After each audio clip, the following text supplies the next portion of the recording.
የኢትዮጵያ ምርት ገበያ ሀገራችን በውጭ ንግድ ዘርፍ ያላትን እምቅ አቅም በመጠቀም በዘርፉ የሚገኘውን የውጭ ምንዛሪ ለማሻሻል የሚያስችል የዘመናዊ ግብይት ስርዓትን በማስፋት ረገድ ጉልህ አስተዋጽኦ እያበረከተ ይገኛል። በተለይ የቡና ምርት በጥራትና በውጤታማነት ለውጭ ገበያ እንዲቀርብና የሀገራችን ተወዳዳሪነት የበለጠ ለማሳደግ በዘርፉ ብቃት ያለው ባለሙያን በማፍራት ረገድ ሰፊ ስራን እየሰራ ይገኛል። የኢትዮጵያ ምርት ገበያ በቡና ጥራትና ቅምሻ ዘርፉ ብቁ ባለሙያዎችን ለማፍራት የኢትዮጵያ ምርት ገበያ አካዳሚን ከፍቶ ባለሙያዎችን እያሰለጠነ ይገኛል። ይህን የስልጠና አድማስ በማስፋት ከአዲስ አበባ ውጪ ለመጀመሪያ ጊዜ በሐዋሳ ከተማ ቅርንጫፍ በመክፈት የመጀመሪያ ሰልጣኞችን ተቀብሎ ማሰልጠን ጀምሯል። እንግዲህ የቡና ጥራት ቁጥጥርና ካፒንግ ስልጠና አንዱ አካዳሚ ከሚሰጣቸው ስልጠናዎች አንዱና ዋናው ነው። እንግዲህ ምርት ገበያው ከተቋቋመበት ጀምሮ በዚህ ዙሪያ ስልጠና ሲሰጥ ቆይቷል። በተለይ ለውስጥ ለሰራተኞቹ መጀመሪያ ሲሰጥ የነበረው ለሰራተኞቹና አልፎ አልፎ ደግሞ ውጪ እንደዚሁ በግብዣ የሚሰጥበት ሁኔታ ነበረ። ነገር ግን በተደጋጋሚ በተለይ ከዚህ በቡና ኢንዱስትሪ ውስጥ ካሉ ተዋናያን የሚቀርብልን ጥያቄ መሰረት አድርገን ስልጠናውን ከራሳችን አውጥተን ወደ ለውጭውም ለሚፈልገውም አካል ለረጅም ጊዜ ያዝነውም ልምድ ነበረ። በዚህ ኤሪያ ላይ ከቡና ለኢትዮጵያ ውስጥ ሰፊ ልምድ ያለው ተቋም ነው ምርት ገበያ። እንን ልምዱን ለውጭ ማካፈል በማሰቡ እና የኮፊ ኢንዱስትሪም በዚህም መስክም ሰፖርት ለማድረግ በማሰብ ነው ይህን ስልጠና እየጀመርነው። በተለይ ከራሱ ሰራተኞች አልፎ ለሌላውም በዚህ ኤሪያ ላይ ፍላጎት ላላቸው በኮፊ ኢንዱስትሪም ከዛም ውጭ ላሉ አካላት ስልጠና መስጠት የጀመረው እንግዲህ ለ3 ዓመት ያህል ይህን ስራ ስንሰራ ቆይተናል፣ ስናሰለጥን ቆይተናል። በሬጉላር ፕሮግራሞች አሉን። ይህን ስልጠና በቀን ፕሮግራም እንሰጣለን፣ እንደዚሁም በማታ እንሰጣለን። ይሄ አዲስ አበባ ላይ ብቻ ተወስኖ የቆየውን ስልጠና እንደዚሁም ደግሞ ወደ ክልል ዋና ዋና ከተሞች በተለይ ቡና ኤሪያዎች ላይ መውጣት ጀምረናል። አሁን ሐዋሳ የመጀመሪያችን ኤሪያ ነው። እንግዲህ በዚህ በ3 ዓመት ጉዟችን ውስጥ እንግዲህ ከ468 አካባቢ የካፐር ባለሙያ አፍርተናል። በሬጉላር በቀን ፕሮግራም እንለው ወደ 10 ዙር ነው ያሰለጠን ነው። የማታ ደግሞ አሁን 5ኛ ዙር እንደዚሁም ሐዋሳ ላይ ደግሞ የመጀመሪያውን ዙር 27 ሰልጣኞችን ተቀብለን ማሰልጠን ጀምረናል። በመሰረቱ ያው ፋሚሊ ቢዝነስን ቡና ላይ ነው። እኔም ደግሞ ወደ 12 ዓመት ሆነ ቡና ስራ ላይ ማለት ነው። በአቅራቢነት እንሰራለን። ፕላስ ደግሞ በኢትዮጵያ ኮሚኒቲ ኤክስቼንጅ ደግሞ 2009 ጀምሮ በኤንኤምዲቲ ወይም ደግሞ ነን ሜምበርሺፕ ፓርትነር ሆነን በግብይት ውስጥ እሳተፍ ነበር ከ2009 ጀምሮ ማለት ነው። ስለዚህ ፕላስ ደግሞ ሐዋሳ ላይ የኛው ቢሮ ሲከፈት እኛ የመጀመሪያ ተገባይ ነበርን በሐዋሳ። እንደ አጋጣሚ ሆኖ ደግሞ ታሪክ ሲገጥም አሁንም የመጀመሪያ ተማሪ ሆኛለሁ ማለት በሐዋሳ። የቡና ቅምሻ ትምህርት ስፔሻሊ አዲስ አበባ ላይ በጣም ብዙ ወረፋ ስላለ ማግኘት ከባድ ነበረ። ስለዚህ ሐዋሳ ላይ ሲመጣ በአይ ቲንክ ቲክቶክ ላይ ነው ያዩት። ያው ቢሮም እዚህ በግብይት ስለምመጣ በዛ አጋጣሚ ተመዘገብኩ ማለት ነውና ስፈልገው የነበረ ኦፖርቹኒቲ ነበር። ስለዚህ ሐዋሳ ላይ መምጣቱ ይበልጥ እዛ አዲስ አበባ ላይ ያለውን እንግልትና ወረፋውን አስቀርቶ የመጀመሪያ ተማሪ ሆኛለሁ ማለት ነው። መሰራው በቡናው ሴክተር ስለሆነ መሰረታዊ እውቀቶች አሉኝ። ለምሳሌ በአግሮኖሚ በፕሮሰሲንግ ዙሪያ ላይ መሰረታዊ የሆኑ ቤዚክ የሆኑ እውቀት አለኝ። የምሰራውን በዛው አካባቢ ስለሆነ እና የቡና ቅምሻ ደግሞ ያው ከመጀመሪያም ጀምሮ እፈልገው ነበረ እና እከታተል ነበረ። ኢቭን አዲስ አበባ ራሱ ተመዝግቤ 1-2 ክሉ ለመማር ብዬ ነበረ። እድሉን አግኝቼ መማር እዛ ኦፖርቹኒቲን አግኝቼ ነበር። ነገር ግን ከስራ ጋር ስላልተመቻቸልኝ መማር አልቻልኩም። ነገር ግን ያው ኢሴክስ ሐዋሳ ላይ ይከፍታል የሚል ነገር መጀመሪያ ገና ሰምቼ ይከታተል ነበር። ከዛ ኦንላይን ተመዘገብኩ። ከዛን ያው እድሉን አግኝቼ መጀመሪያው ተማሪ ሆኛለሁ ማለት ነው በዚህ በካፒንግ ዙሪያ። እኔ እንግዲህ ያው ባክግራውንዴም ፕላንት ሳይንስ ነው፣ በግብርና ዘርፍ ነው ያጠናሁት። በመታድ የግብርና ልማት ኃላፊነቱ የተወሰነ የግል ማህበር በሚባል ድርጅት ውስጥ በእርሻ ስራ አስኪያጅነትና በፕሮሰሲንግ ኦፕሬሽን ዳይሬክተርነት ኦልሞስት ወደ 12 ዓመት ሰርቻለሁኝ ማለት ነው። ስለዚህ ፋርም ላይ ያለኝን ልምድ፣ ፕሮሰሲንግ ላይ ያለኝን ልምድ በካፒንግ ከኢትዮጵያ ምርት ገበያ በሚሰጠው ስልጠና መሰረት ራሴን ለማብቃት በአግሮኖሚ ፓርቱና በፕሮሰሲንጉ ላይ እስከ ካፕ ድረስ ያለውን ነገር ለመሙላት ነው ማለት ነው እዚህ ልገኝ የቻልኩት። ከዛ በተሻለ ደግሞ ከኢትዮጵያ ምርት ገበያ የማገኘው ስልጠና የተሻለ ይሆናል በሚል ካለውን ባክግራውንድ ከገበያ ትስስር ጋር ያው እንደ ሀገሪቷም እየሰራ ከነበረው ነገር አንጻር በመምረጥ ነው ወደዚህ የመጣሁት ማለት ነው። የኢትዮጵያ ምርት ገበያ በግብርና ኤክስፖርት ላይ ለሀገራችን ትልቅ አስተዋጽኦ እያበረከተ የቆየ መንግስታዊ መስሪያ ቤት ነው። ከዛ ባሻገር ደግሞ በተለይ ስራ ተደራጅተው ለሚሰሩ ወጣቶች ከዚህ በፊትም በቡና ቁሌት ላይ ስልጠና እየሰጠና የራሳቸውን ስራ እንዲፈጥሩ እያደረገ ቆይቷል። ከዛ በኋላ ደግሞ ያንን በማስፋት በተለይ የግብርና ኤክስፖርት ምርቶች ጥራታቸው ተጠብቆ ወደ ውጭ ገበያ በመላክ አገሪቷ ማግኘት የሚገባትን የውጭ ምንዛሪ እንድታገኝ የራሱን ድርሻ ለመወጣት ነው። በአሁኑ ጊዜ በዓለም ደረጃ የሚፈለገው ምርት ጥራት ያለው ምርት ነው። ስለዚህ ያንን ጥራት ያለው ምርት ለማምረት ደግሞ ክህሎት ያለው ባለሙያ ያስፈልጋል።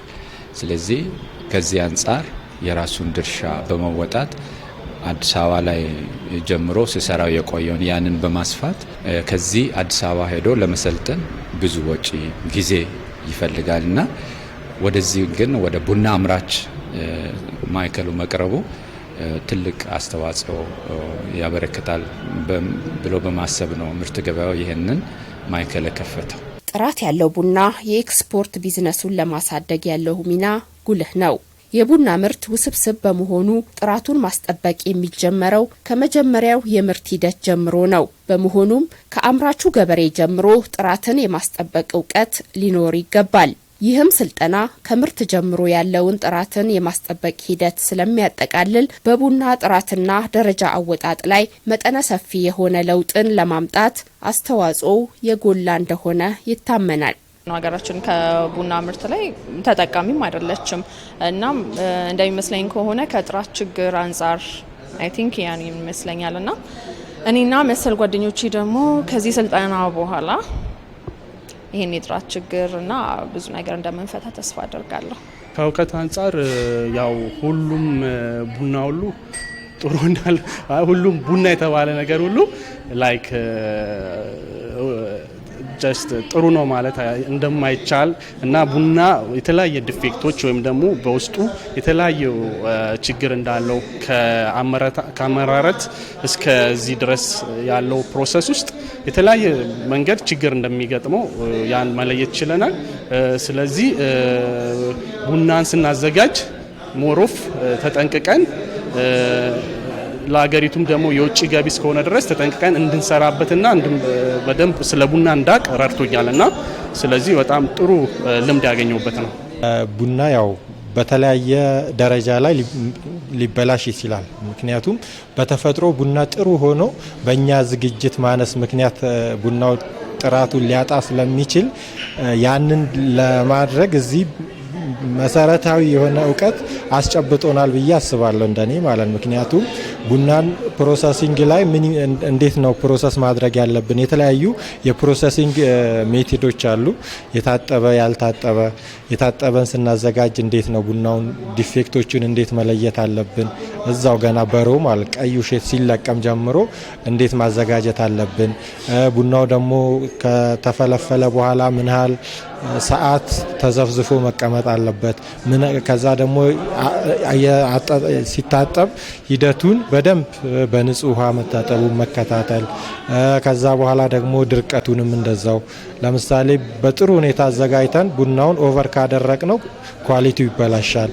ያንን በደንብ መከታተል እንዳለብን ከዛ በኋላ ደግሞ ወደ ስቶርም ስናረግ ቡናውን ዌርሃውሳችን ስናስቀምጥ ቬንቲሌትድ የሆነ ንጹህ የሆነ መጋዘን ውስጥ መቀመጥ እንዳለበት። ምክንያቱም ቡና በተፈጥሮ አካባቢው ላይ ያለውን ነገር ወደ ራሱ የመሳብ ባህሪ ስላለው ቡናው በዛ ምክንያቱም ጥራቱ ሊጓደል ስለሚችል መጋዘን ላይ ጥራቱን መጠበቅ እንዳለብን። ከዛ በኋላ ደግሞ ልክ ስናስጭንም የምናስጭንበት መኪና ንጽህናውን መከታተል እንዳለብን።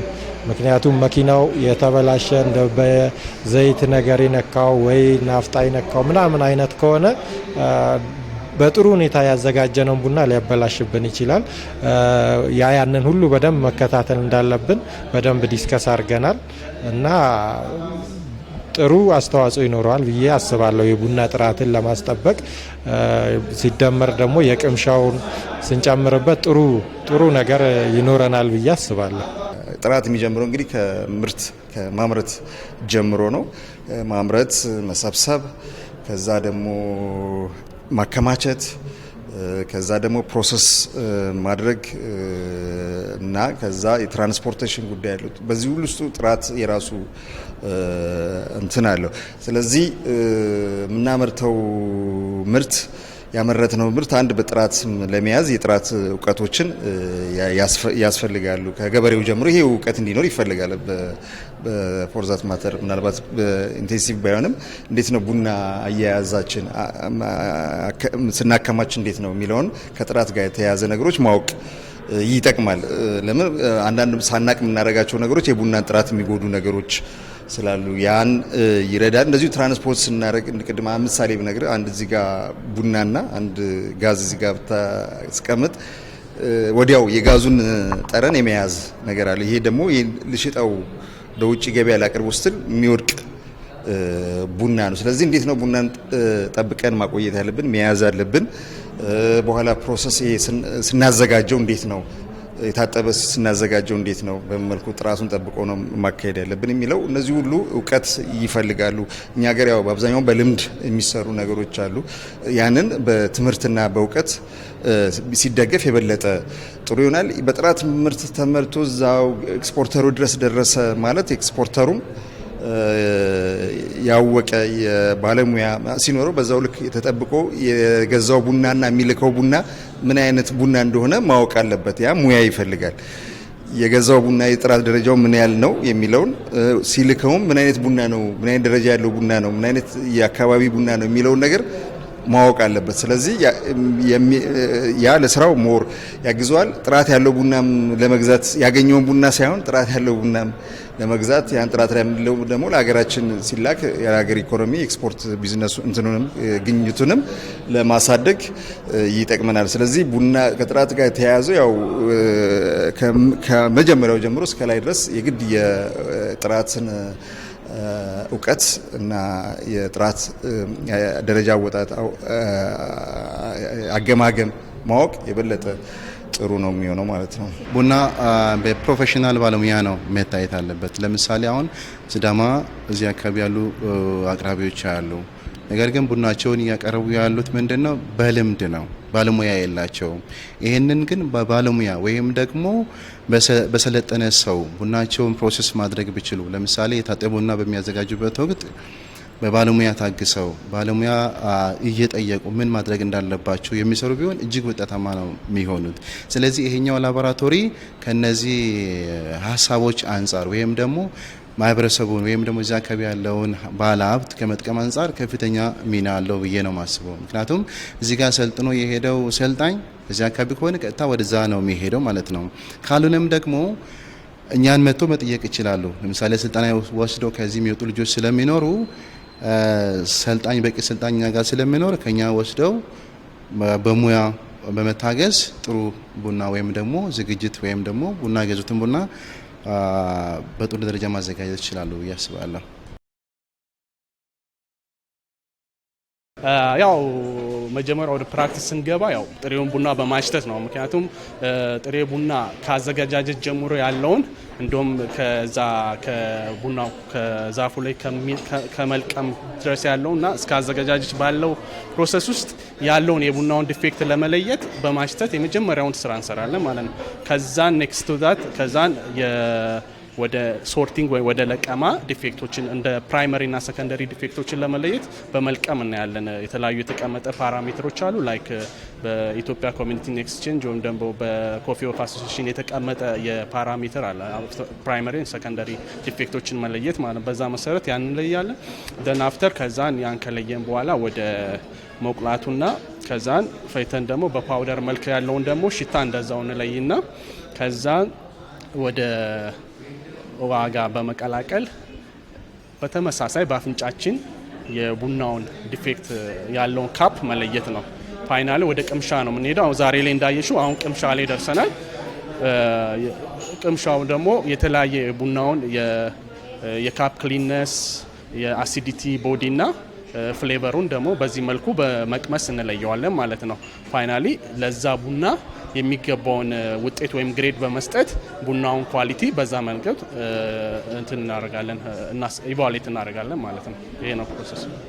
አሁን ላይ የላቦራቶሪ ኢኩፕመንት የምንላቸው ለምሳሌ ሮስቲንግ ማሽን፣ ግራይንዲንግ ማሽን ወይም ደግሞ ሴንሲቲቭ ባላንስ፣ እነዚህ ወሳኝ የምንላቸው የላቦራቶሪ ኢኩፕመንቶች ሙሉ ለሙሉ ተሟልቶ ነው ወደ ስልጠና የገባ ነው። ከተማሪዎችም ወይም ደግሞ ከሰልጣኞችም አንጻር አሁን ላይ ከመጀመሪያ ጀምሮ እያየው ያለውት ለውጥ በጣም እጅግ በጣም የሚደነቅና የሚበረታታ ሆኖ ነው ያገኘሁት። ዛሬ ለምናልባት እንዳያችሁት የመጀመሪያ ሳምንት ስናይ የነበረው የጥሬ ምርመራ ወይም ደግሞ በጥሬ በእይታ የምናያቸው ዲፌክት የምንላቸው እንትኖች ነበሩ። ታይፖች ወይም ደግሞ ቡና ውስጥ ዲፌክት የምንላቸው እንትኖች አሉ። እነዚህም ፕራይመሪ፣ ሰከንደሪ የምንላቸው አሉ። ከነዚህም ፕራይመሪ ማለት ቡና ሆኖ ጥቁር የሆነ ወይም ደግሞ ፈንገስ፣ ፎሬን ማተር የምንላቸው የተለያዩ ዲፌክቶች አሉ። በእነዚህ በመጀመሪያ ካታጎሪ የሚቀመጡት እነሱን እያየን ነበር በዛኛው ሳምንት። አሁን ደግሞ ወደ ቅምሻ ወይም ደግሞ ካፕ ውስጥ ምን አይነት ዲፌክቶች ይኖራሉ ወይንም ደግሞ ቡና ለቅምሻ ከቀረበ በኋላ አንድ ቀማሽ ቡናውን ሲቀምስ ቡና ውስጥ ምን አይነት ዲፌክቶች ይኖራሉ የሚለውን እያየን ያለንበት ፕሮግራም ላይ ነው እናንተም የመጣችሁትና በዚህም የሰልጣኞችን እያየው ወይም ደግሞ እነሱም እየሰሩ ያሉበት መንገድ እጅግ በጣም ደስ የሚል ነው። በጣም ጥሩ ነገር እየተማሩ ነው ያሉት። በፊት የነበረው የቡና ቁሌት ነው እና የተወሰነ ደግሞ የቡና ጉድለቶች ምን ናቸው፣ የቡናን ጥራት የሚያበላሹ ነገሮች ምንድን ናቸው በሚሉት ጉዳዮች ላይ ነው አጭር ስልጠና ሲሰጥ ለ2 ሳምንት ለ3 ሳምንት ይሰጥ የነበረው። አሁን ያንን ልምድ በማስፋት ሌሎች ምርቶችን ደግሞ በመጨመር የመጋዘን አያያዝንም ምን መምሰል አለበት የሚለውንም በመጨመር አካዳሚው ሰፋ አድርጎ ነው እየሰራ ያለው። ይህ ደግሞ ለኢትዮጵያውያን ብቻም ሳይሆን ለሌሎች ለአፍሪካ ሀገሮችም ደግሞ ልምዱን እያካፈለ ይህንን እነሱም የራሳቸውን ምርት ገበያ እንዲያቋቁሙ ከማድረግም አልፎ ጥራት እንዴት እንደሚጠበቅ እዚህ የሚሰጡ ስልጠናዎችንም በመስጠት ላይ ይገኛል። የሐዋሳ ከተማ ዙሪያውን የሲዳማ ቡና እንዲሁም የጥራጥሬና ቅባት እህሎች የሚመረትበት አካባቢ በመሆኑ ይህ የስልጠና ማዕከል በተለይ በቡናው ዘርፍ ተሰማርተው ስራን ለመፍጠር ለሚፈልጉ ዜጎች መልካም እድልም ነው። አሁን ቫልዩ አድ በማድረግ ቡናን በፊት በጥሬው ነበረ በአብዛኛው ኤክስፖርት የተደረገ ለኢትዮጵያ ገቢ ሲሆን የነበረ። አሁን ግን ቡናን በቫልዩ አድ በማድረግ ወይም ቆልተን ኤክስፖርት ብናደርግ እነሱ ማለት የኛ ቡና ሄዶ ፕሮሰስ ተደርጎ ተቆልቶ ሲመጣ ዋጋው እጅጉን ጨምሮ ነው የሚመጣውና ተጎጅነን ብዬ አስባለሁ። አሁን ግን ያንን ቫልዩኛ አድ አድርገን በዚህ በተማርነው በሰለጠነው ስልጠና ባገኘነው እውቀት መሰረት ቡናን በተሻለ ቆልተን ወደ ውጭ ብንልክ የተሻለ ገቢ ማግኘት፣ የተሻለ ሀገራችንን መደጎም፣ የራሳችንንም የተሻለ ገቢ ማግኘት እንችላለን አምናለሁ። ወደዚህ በመምጣቱ አንደኛ አዲስ አበባ ላይ የነበረውን ሴንተር አድርጎ የነበረውን የትምህርት ሴንተር አድርጎ የነበረውን ትምህርት ቦታ ወደዚህ መምጣቱ አንድ እዛ ጋር ያለውም ትራንስፖርት ሌላ ወጪዎችን ቀንሰውልናል። ሁለተኛ ነገር ደግሞ በየክልሉ አሁን ሐዋሳ ላይ ተከፍቷል፣ ሌላም ክልል ይከፈታል ብዬ አስባለሁ። ስለዚህ በየክልሉ መምጣቱ አሁን በወረፋ ላይ ያለውን መጨናነቅ ይቀንሰዋል ማለት ነው። ስለዚህ ሐዋሳ ላይ ላሉ ሐዋሳና ሐዋሳ ዙሪያ ላሉ ቡና ቅምሻ መማር የሚፈልጉ በቡና ዙሪያ የተሰማሩ ማንኛውም ሰው እንዲሳተፍ ትልቅ ኦፖርቹኒቲ ከፍቷል። ስለዚህ ያ ኦፖርቹኒቲ እኛም አግኝተናል ማለት ነው። ኦኬ ስልጠናው ወደዚህ ሀገር መምጣቱ ላይክ ከብዙ አይነት አኳያ በጣም ብዙ ፋይዳ አለው። ለምሳሌ ይሄ ስልጠና እዚህ ባይመጣ አዲስ አበባ ላይ ነበር የሚሰጠው። ፍላጎት ያለን ሰልጣኞች ደግሞ ወደዛ ሄደን ለብዙ ለተለያዩ አይነት የወጪዎች እንዳረጋለን፣ እንግልትም አለው በዛ ላይ። ስለዚህ እዚህ መምጣቱ ደግሞ አብዛኛው እንደምታየው ብዙ ተማሪዎቹ ቤታችን ቁጭ ብለን ነው የመጣ የምንሰለጥነው። ስለዚህ በጣም ከብዙ ነገር አንፃር ይጠቀማል። የራሱ ሙያ አለው፣ የቅምሻ ሙያ ራሱ ሙያ ይፈልጋል። ስለዚህ እነዚህም ባለሙያዎች የማፍራትና ወደ ኢንዱስትሪው የማስገባት ነው። ከዚህ ጋር በተያያዘ ደግሞ በዚህ ሙያ መሰማራት የሚፈልጉ ወጣቶች አሉ። አሁን እንዳየሻቸው ዩኒቨርሲቲ ተማሪዎች አሉ፣ ትምህርታቸውን ጨርሰው የጨረሱ የቅርብ ጊዜ እንትኖች አሉ። እነሱ አሁን በተጓዳኝ አንድ ሙያ ይዘው ወጥተው እነሱም የስራ እድል የሚፈጥሩበት ይሄ ሙያ ይዘው የስራ እድል የሚፈጥሩበት ሁኔታ አለ። በዚህም ብዙ ኤክስፒሪየንሶች አሉን። እኛ ብዙ ባለሙያዎች ያፈራናቸው እንደዚህ ትልልቅ የቡና ንግድ ላይ ተሰማርተው በዛ በቡና ኢንዱስትሪ ውስጥ ተቀጥረው እየሰሩ ያሉ ባለሙያዎች አሉ። ሌላው ደግሞ የራሳቸውን ቢዝነስም ለመክፈት እንዲረዳቸው ቅድም እንዳልኩሽ ቡና በጣም ውስብስብ ምርት ነው እና ተለዋዋጭ ምርት ነው። በጣም ሴንሲቲቭ ምርት ነው። ስለዚህ ይሄን ቡናው ቢዝነሱን በዚያው ልክ ሴንሲቲቭ ነው። ስለዚህ ቡናውን አውቆ ወደ ቢዝነሱ መግባት ትልቅ ነገር ከብዙ ነገር ያድናቸዋል እና አሁን እንዳየሻቸው ለምን መማር እንደፈለጉ ሲገልጹ ወደ ቡናውን አውቄ ወደ ስራ ልግባን በእውቀት ላይ የተመሰረተ ቢዝነስ ለመምራት ይሄ እውቀት ወሳኝነት ስላለው እንዳልኩሽ ቡና እንደሌላ ምርት አይደለም። አውቀሹ ስትገበያዩና ሳታቂው ስትገበያዩ አንድ አይደለም። ያው ብዙዎቹ በልምድ ነው የሚሰሩት። ያንን ልምድ ግን በእውቀት የታገዘ ለማድረግ ወሳኝነት አለው። ይሄ የቡና ቢዝነስ ስንል ኤክስፖርቱ አንድ ቢዝነስ ነው። ቡና ፕሮሰስ ማድረግ የመቁላት መፍጨቱ አንድ ነገር ነው። እንደዚሁም የቡናም ቢዝነስ የካፌ ቢዝነሶች አሉ። ያም ለዛም ወደዛም ጆይን ማድረግ የሚፈልጉ ሰዎች ይሄን የካፒንግ ሙያ ቢያውቁ ሞር በእውቀት ላይ የተመሰረተ ስራ ወይም ንግድ ያከናውናሉ ብለን ለዛም ያግዛቸዋል ብለን እናስባለን።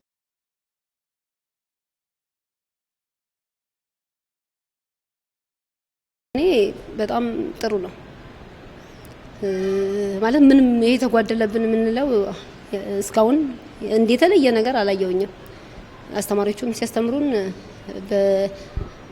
እንደየ አቀባበላችን ነው የተሰጠን ጊዜ። አሁን አጭር አይደለም በጣም አሁን በግል እኔ ብዙ ጊዜ አሁን አጭር ስልጠና ይሰጣል ሰማለውኝም፣ ግን እዚህ ጋር አሁን ረጅም ነው።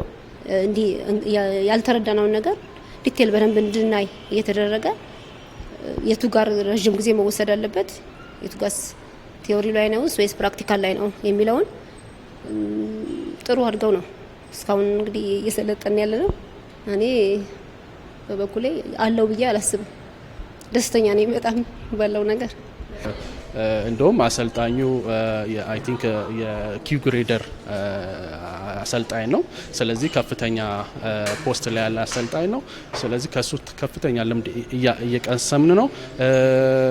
የትምህርት ዝግጅቱ ብቻ ሳይሆን የአሰጣጡ ሁኔታ እሱ ራሱ በጣም ፍሬንድሊ በሆነ መልኩ በደንብ እንድናቅ ፕራክቲካሊ ቡናን ትምህርት በደንብ እንድናርቅ አድርጎናል እና በጣም ትምህርት አሰጣጡ በጣም አሪፍ ነው። ፕላስ ደግሞ የሪሶርስ ችግር የለም። እንደ ልብ የሪሶርስ ግብአት በብዛት አለ። ስለዚህ በሰፊው እየተማርን ነው። ምንም አይነት ጉድለት የለም። እንዳየሽው ጥሩ ኢንቫይሮንመንት ነው እዚች ያለው ሁሉ ነገር የተዘጋጀው ነገር ላይክ አለ አይደለም የሆነ ከላይ ተመረን እንደነይ ሳይሆን ዴይሊ በጣም በቃ ለያ ፐርሰናሊ በጣም በአስተማሪው በቅርበት ለያንዳንዱ 27 ተማሪ ነው ለ27 ተማሪ ፐርሰናሊ ቀርቦ በዚህ ደረጃ ማስተማሩ በጣም ኢንተረስቲንግ ነው ማለት ላይክ ከሪሶርስም አንጻር ካለን ብዛትም አንጻር የሆነ አለ አይደለም የሆነ ጀነራል ኖሌጅ ይዘን የምንሄድ ነበር የመሰለን ግን አሁን ግን ከዛ በተለየ መልኩ በደንብ ዲቴል እንድናቅ ሁላችንም ኢኳል ሌቭል ይዘን እንድንሄድ የሚያደርግ የትምህርት አሰጣጥ ነው ያለው። በዚህ በጣም አፕሪሼት አደርጋለሁ። ስልጠናው ለ3 ወራት ነው የሚሰጠው። በዚህ በ3 ወራት ውስጥ 85% የሚሆነውን ጊዜ የሚሸፍነው የተግባር ስልጠና ነው። ስለዚህ በዚህ በ3 ወር ጊዜ ውስጥ ሰልጥነው ሰልጣኞቻችን ከዚህ በፊትም የሰለጠኑት በጥሩ ሁኔታ እየሰሩ እንዳሉ ሰምተናል። ስለዚህ እነዚህ ደግሞ የመጀመሪያዎቹ ሰልጣኞችም ደግሞ ጥሩ ክህሎት አግኝተው ለሀገሪቷ የበኩላቸውን አስተዋጽኦ የሚያደርጉ ሰልጣኞች ይሆናል ብለን እንጠብቃለን። ይህ ስልጠና ከ3 ዓመታት በፊት ጀምሮ በአዲስ አበባ ቢሰጥም በክልሎች ግን አልተስፋፋም ነበር። አሁን ላይ ግን ምርት ገበያው የልህቀት ማዕከልነቱን በማስፋት በሐዋሳ ከተማ ስልጠናውን መጀመሩ ለብዙዎች በልምድ ብቻ ሲሰሩ የነበረውን ስራቸውን በእውቀት ለማስደገፍ እድሉን እንደሰጣቸው ይናገራሉ። እኛ ቡና ስናዘጋጅ የነበረው አንዳንድ በተለምዶ ነበር በፊት ያው ስናዘጋጅ ነበር። ስለዚህ አንዳንድ እዚች ጋር የሚመጡ ቡናዎች እኛ ያው እዚህ በፊት እንትን ቡናና ሻይ የሚሆን ቡናችን ሲቀመስ ምናምን ነገር የተለያየ ቅሬታ እናቀርባለን እና ይበልጥ ስለዚህ ያለውን ችግር እኔ ጋም ያለውን ክፍተት እንድረዳ አድርጎኛል። ስለዚህ አሁን በተለምዶ የነበረውን አሁን ደግሞ በእውቀት የተደገፈ የቡና ስርዓትን አዘገጃጀትን አዘጋጅተን ለኛም ጥቅም ፕላስ ደግሞ ለሀገሪቷም ደግሞ ትክክለኛ የሆነ የገቢ ምንጭ ስለሆነ ትክክለኛ ጥራቱን የጠበቀ ቡና ለዓለም ገበያ እንዲቀርብ አስተዋጽኦ አለው ማለት ነው። ሙያዬ ቡና ላይ ነው የምሰራው። ቡናን እንደ ሐዋሳ ቆልቶ እና ፈይቶ ሰርቪስ ነው የምሰራው። ስራውን በጣም ወደዋለሁኝ። ቡና የኢትዮጵያ ትልቁ ሀብታችን ነው አይደል? የጀርባ አጥንት ነውና ለኔም ደግሞ ያው ሙያዬ ነው። በጣም የምወደው ስራዬ ስለሆነ ስራዬን ስሰራ በእውቀት ላይ የተመረከዘ ማለት በዘመናዊ እውቀት በተሟላ ሁኔታ መስራት ስላለብኝ ይሄን እድል ለማግኘት አዲስ አበባ ሄደን በፊት ብዙ በግል ድርጅቶች ላይ በሚሰጥ ስልጠና ነበረ ራሳችንን ለማገዝ ስንሞክር የነበረ ደግሞ እንዲህ በተመቻቸ ሁኔታ አጠገባችን ሲመጣ ያው በደስታ ተቀብለን እየሰለጠንን ያለ ነው። ይህን ስልጠና በመሰልጠኔ ከዚህ በኋላ ለምሰራው ስራ ኮንፊደንትሊ በደስታና እርግጠኛ በመሆን ለምሰጠው ሰርቪስ ትክክለኛውን አገልግሎት መስጠት እንድችል ብቁ አድርጎኛል። ያ ምንድነው በፊት በባህላዊ የምናውቀውን የቡና እውቀት አሁን በዘመናዊ እያንዳንዱን ነገር ምንድነው ቡናን ኳሊቲ ሊያደርገው የሚችለው ምንድነው ጥራቱስ እንዲጎል የሚያደርገው የሚለውን በደንብ እንድለይ ረድቶኛል።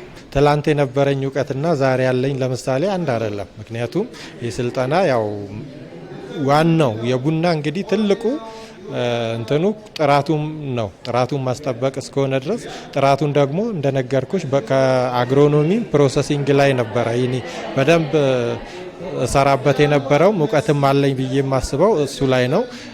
እዚህ ከካፒንጉ ላይ ወይም ደግሞ ግሬዲንጉ ላይ ትንሽ ክፍተት ነበረብኝ። ያንን ክፍተት ደግሞ በዚህ ስሞላው ጥሩ ውጤታማ ሆናለሁ ብዬ አስባለሁ።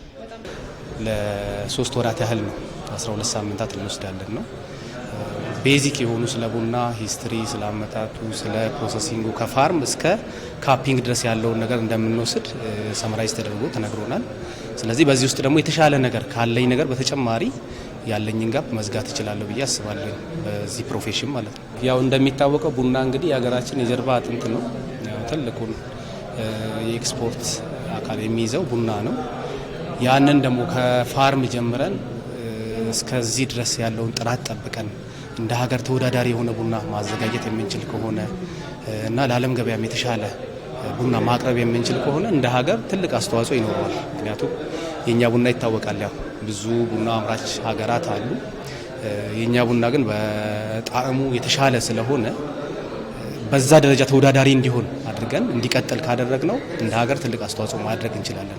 ከዚህ ስልጠና የምናገኘው ነገር ደግሞ በይበልጥ ያለንን ነገር የምንጨምርበትና ጉልህ አስተዋጽኦ እንድናደርግ የሚያደርግ ነው ብዬ አስባለሁ።